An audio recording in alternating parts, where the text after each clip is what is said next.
शिवाजी महाराज की। आपल्या राज्याचे उपमुख्यमंत्री सन्माननीय अजितदादा, त्यांच्या सोबत आलेले महाराष्ट्र राज्याचे असलेले युवक अध्यक्ष, स्टेजवर उपस्थित असलेले सर्व सन्मान बंधू आणि भगिनी, माझ्या आयुष्यामध्ये अनेक निवडणुका मी पाहिल्या। 80 सालापासून मी सातत्याने विधानसभेच्या निवडणुकीमध्ये आहे। आदरणीय पवार साहेब यांचा पहिल्यापासून या तालुक्यावर लक्ष।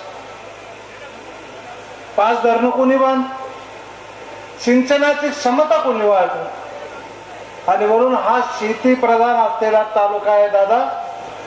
इथं दुसरं काही उत्पन्न नाही शेतीशिवाय। आपण सर्व शेतकऱ्यांची मुलं आहेत। अरे आपल्याला सुद्धा काहीतरी वाटलं पाहिजे। खरा शेतकऱ्यांचा राजा कोण? शरदचंद्रजी पवार। ह्या शरदचंद्रजी पवारामुळं आतापर्यंत आपल्याला बरे दिवस आले।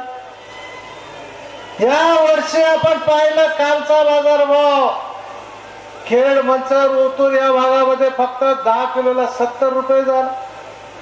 आदरणीय पवार साहेब कृषी मंत्री होते, याच दसऱ्याला बाजारभाव काय होत? 140 रुपयाच्या पुढे 10 किलोला। डाळिंबाला काय बाजारभाव? कोणामुळे जा? हे फक्त शरद पवारांमुळे घडू शकली। आणि जर शेतीची क्रांती करायची असती तर फक्त शरदचंद्रजी पवार आणि अजितदादा करू शकतात।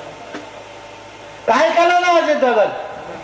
छत्रपती शिवाजी महाराजांच्या असलेल्या घोषणाने तुम्ही या ठिकाणी मत मागायला येता। किल्ले शिवनेरीला फक्त अजितदादा होते म्हणून 40 कोटी रुपये दिले। 100 कोटीचा प्लॅन आहे। त्यांनी एखाद्याने यावं आणि छातीला हात लावून सांगावं की शिवनेर किल्ल्यावर आम्ही इथे काय वीट बसवली म्हणून। खरं छत्रपतीचे वारसदार कोण असेल तर इथं बसलेल्या माणसं आहेत, राष्ट्रवादीचे कार्यकर्ते आहेत आणि राष्ट्रवादीचे मतदार आहेत। अरे प्रत्येक शिवजयंतीला अजितदादा या तालुक्यामध्ये शिवनेरीवर आले।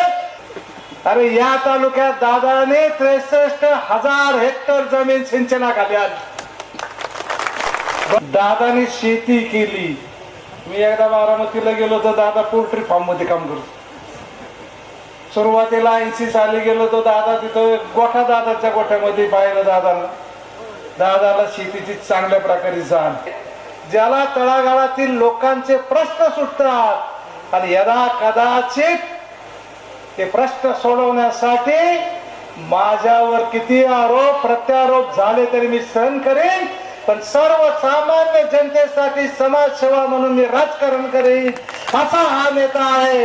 आणि म्हणून या नेत्याच्या पाठीमागे आपल्याला जायला पाहिजे। दादा जर त्या ठिकाणी पालकमंत्री नसते ना अर्थमंत्री जर नसते तर शिवनेरी किल्ल्याला एवढ्या मोठ्या प्रमाणात निधी मिळाला नसता। कोणी दिला? ओझरच्या अष्टविनायकाला दादाने निधी दिला, लेण्याद्राला निधी दिला, चैतन्य महाराजांना या ठिकाणी निधी दिला, मुक्ताबाईच्या आपल्या असलेल्या देवस्थानला दिला, रेड्याच्या समाधीला दिला, तीर्थक्षेत्राला दादांनी जास्तीत जास्त निधी मिळवून दिला। त्याचं एकमेव कारण म्हणजे ते या जिल्ह्याचे पालकमंत्री नियोजन करत असताना, नियोजनाच्या असलेल्या सभा होत असताना वल्लभ बेनकेंनी नुसती चिठ्ठी जरी दिली याचा समाविष्ट करून द्या म्हणून सांगितलं। सबस्टेशन कोणी आणली? आज आपण जे पाहतोय या तालुक्यामध्ये MSME सगळ्यात जास्त सबस्टेशन दादामुळे झाली।